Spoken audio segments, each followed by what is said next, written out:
tactics, Dr. King? I think we've got to see that a riot is the language of the unheard. And what is it that America has failed to hear? It has failed to hear that the economic plight of the Negro poor has worsened over the last few years. How many summers like this one do you imagine that we can expect?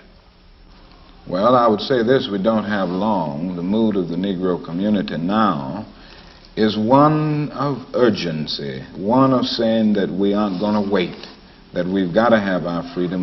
We've waited too long.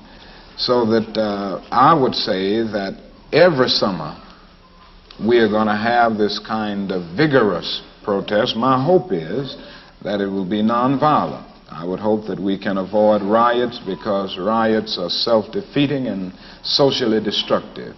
I would hope that we can avoid riots, but that we will be as militant and as determined next summer and through the winter as we have been this summer. And I think the answer about how long it will take will depend on the federal government, on the city halls of our various cities, and on white America to a large extent. This is where we are at this point, and I think white America will determine how long it will be and which way we go in the future. Even Senator Jacob Javits asked the question recently. He said that he was a slum resident, but he and some of his fellow Jews were able to make it out of the ghetto on the Lower East Side. The same thing is true with lots of Irish, Italians. And he asked the question why the Negro finds it so difficult to make his way up out of the ghetto. Well, number one, no other racial group has been a slave on American soil. It's nice to say other people were down and they got up. They were not slaves on American soil. The other thing is that the Negro has had high visibility. And because of the prejudices existing in this country, his color has been against him. It's been against him. And they've used this to keep him from moving up.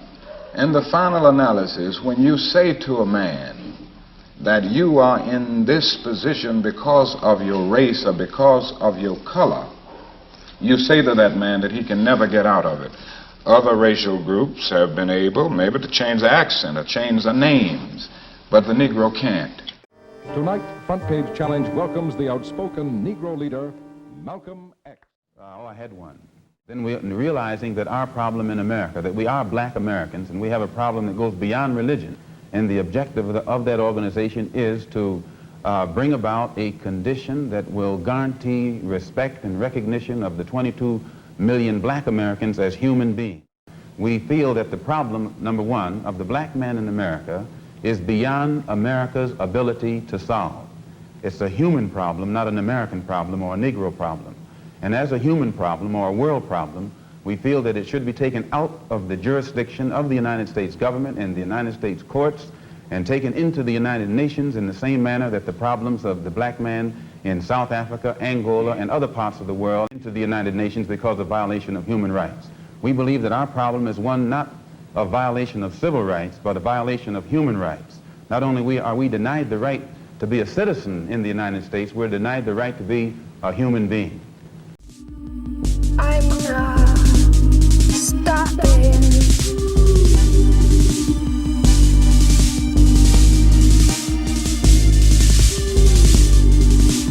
I'm going hunting.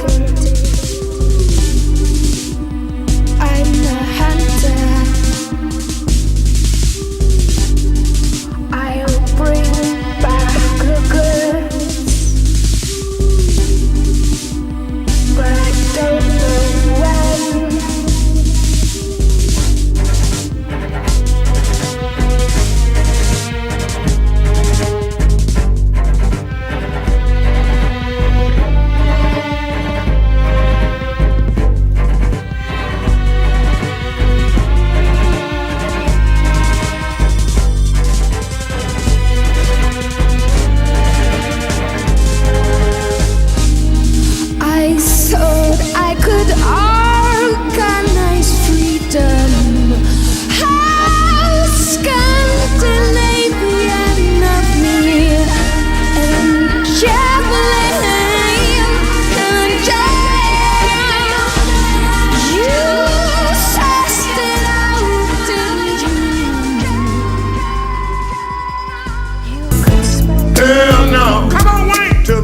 no, no. Come on, come on.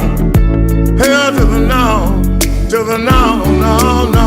Come on. Hell no, no, to the no, no, to the no, no, no, no, to the no, no, to the no, no.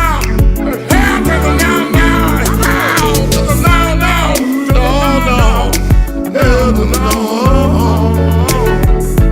to the no, no. Hell to the no.